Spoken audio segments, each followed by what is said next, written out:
Lectura del Santo Evangelio según San Mateo. En aquel tiempo dijo Jesús a sus discípulos: No todo el que me dice Señor, Señor entrará en el reino de los cielos, sino el que cumple la voluntad de mi Padre que está en el cielo.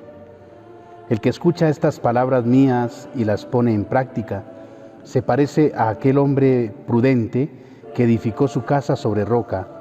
Cayó la lluvia, se salieron los ríos, soplaron los vientos y descargaron contra la casa, pero no se hundió porque estaba cimentada sobre roca.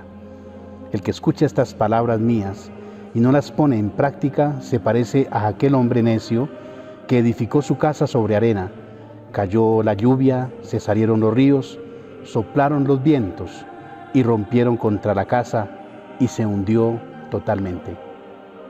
Palabra del Señor. Gloria a ti, Señor Jesús.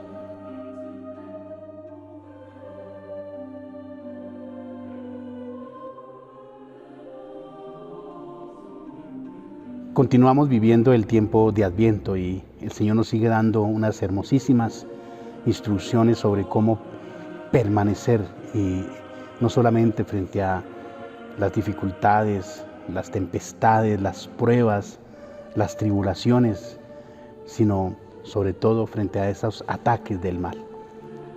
Hay que estar dispuestos a muchas persecuciones, muchos ataques, momentos difíciles, de los cuales pues el demonio tratará de valerse para destruirnos, como nos dice el Señor previniéndonos.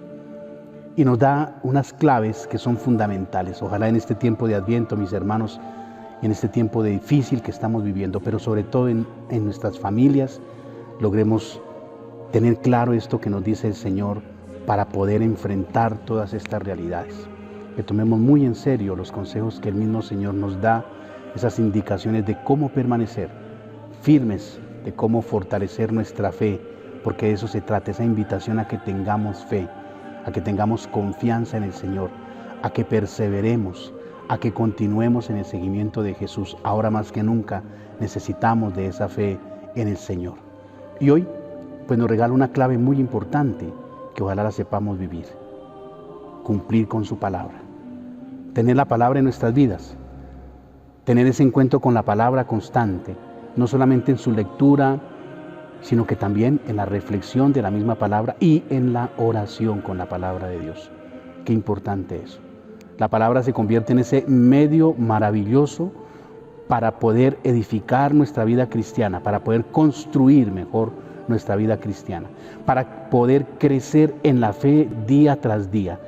Sin la palabra, la fe no se va a fortalecer. Con la palabra de Dios, nuestra fe va a permanecer, es más, se va a purificar y se va a acrecentar día tras día.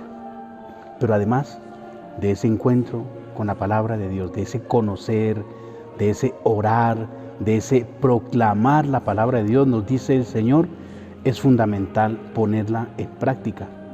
Qué importante es esto.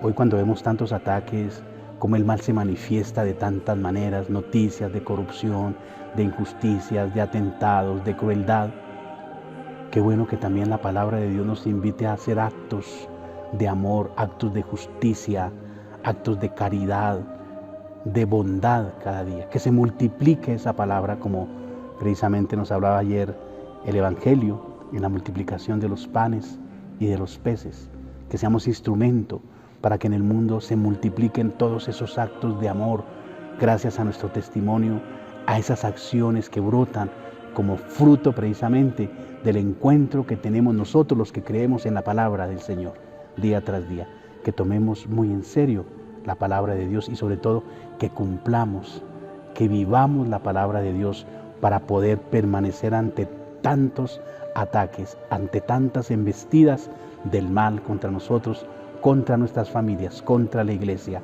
contra nuestras comunidades.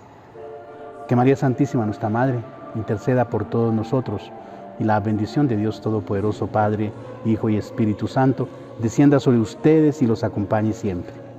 Mañana nos vemos.